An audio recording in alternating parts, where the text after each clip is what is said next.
அருகம் புல்லில் அசைவது யாரு? அறிவை விருத்தி செய்வது யாரு? மண்ணை குழைத்தால் வருவது யாரு?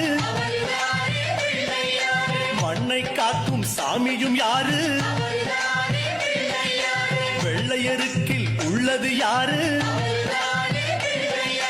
வெற்றி கொடுக்கும் நாயகன் யாரு?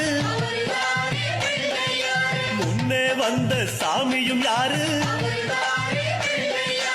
அவரும் வாழ்வது எங்கே கூறு?